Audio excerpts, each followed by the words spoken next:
Assalamualaikum warahmatullahi wabarakatuh. Selamat datang di channel Kisah Tersembunyi. Dimanapun kalian berada, semoga sehat selalu. Amin. Baiklah, tak perlu berlama-lama, langsung saja kita masuk ke dalam ceritanya.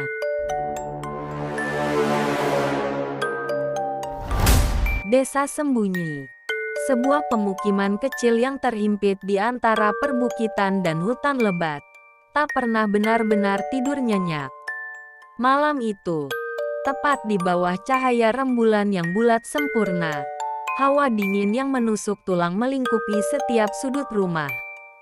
Angin yang berdesir pun terdengar seperti bisikan memilukan.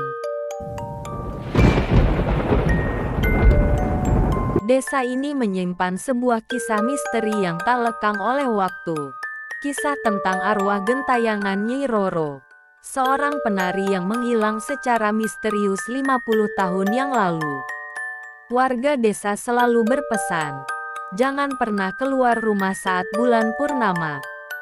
Namun, bagi Jaka, seorang pemuda yang tak percaya tahayul, larangan itu hanyalah dongeng pengantar tidur.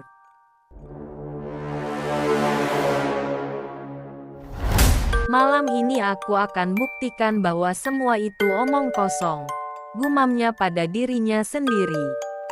Ia membawa lentera tua dan berjalan menuju teater terbengkalai, tempat Nyi Roro terakhir kali terlihat. Konon, di sanalah arwahnya bersemayam. Saat Jaka tiba, suasana teater begitu mencekam. Kursi-kursi kayu yang berderet di sana terlihat seperti barisan hantu bisu. Di tengah panggung yang berdebu, sehelai selendang sutra berwarna merah marun yang kusam masih tergeletak. Jaka menyentuh selendang itu. Tiba-tiba, udara di sekitarnya terasa sangat berat. Suara gamelan yang samar-samar terdengar, seolah datang dari masa lalu.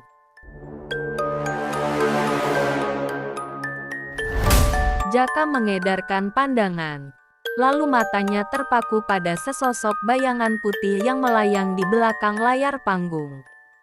Jantungnya berdegup kencang. Sosok itu mulai bergerak, perlahan-lahan keluar dari balik layar.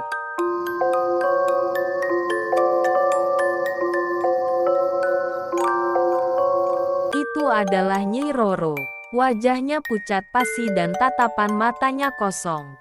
Ia meliupkan tubuhnya, menari dengan gerakan yang indah namun penuh kesedihan, seolah sedang menceritakan sebuah kisah pilu. Jaka ingin lari, namun kakinya terasa kaku. Ia tak bisa berpaling dari tarian Nyi Roro yang memukau. Namun, di tengah tarian itu, Nyi Roro tiba-tiba berhenti. Ia menunjuk ke arah sumur tua yang terletak di samping teater. Dengan suara yang sangat lirih, ia berbisik, "Temukan kalungku." Setelah bisikan itu, sosoknya perlahan memudar, menyisakan hawa dingin dan aroma melati.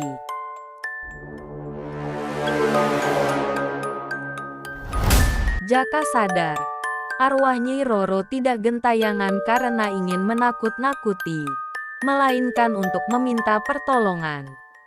Ia bergegas menuju sumur yang ditunjuk. Jaka menurunkan ember ke dalam sumur, dan saat mengangkatnya, ia menemukan sesuatu yang aneh.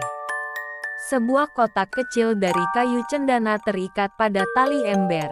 Ia membuka kotak itu dan menemukan sebuah kalung perak dengan liontin giok hijau. Di dalam kotak itu, ada sebuah surat yang sudah menguning.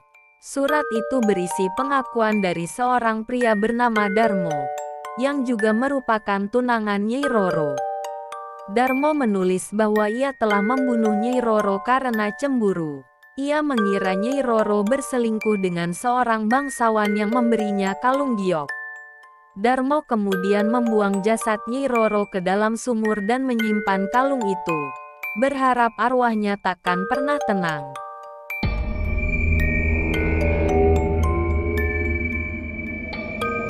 Jaka kembali ke teater dengan kalung dan surat itu. Ia meletakkan kalung itu di atas panggung. di samping selendang merah marun milik Nyi Roro. Tiba-tiba, suara gamelan yang tadinya samar menjadi semakin jelas. Sosok Nyi Roro muncul kembali. Namun kali ini wajahnya terlihat tenang.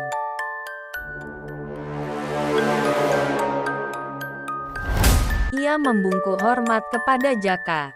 Sebuah isyarat terima kasih. Tarian terakhir Nyi Roro malam itu terasa berbeda. Bukan lagi tarian yang penuh kesedihan, melainkan tarian perpisahan yang penuh kelegaan. Sosok Nyi Roro perlahan-lahan lenyap, bersamaan dengan suara gamelan yang menghilang. Malam itu, di desa sembunyi, Jaka berhasil mematahkan kutukan yang telah menghantui desa selama setengah abad.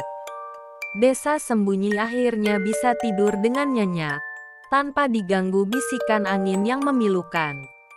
Kisah Nyi Roro kini menjadi legenda, sebuah pengingat bahwa terkadang, arwah yang gentayangan bukanlah untuk menakut-nakuti, melainkan mencari kedamaian yang hilang.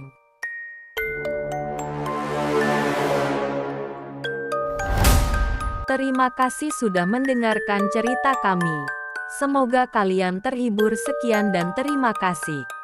Wassalamualaikum warahmatullahi wabarakatuh.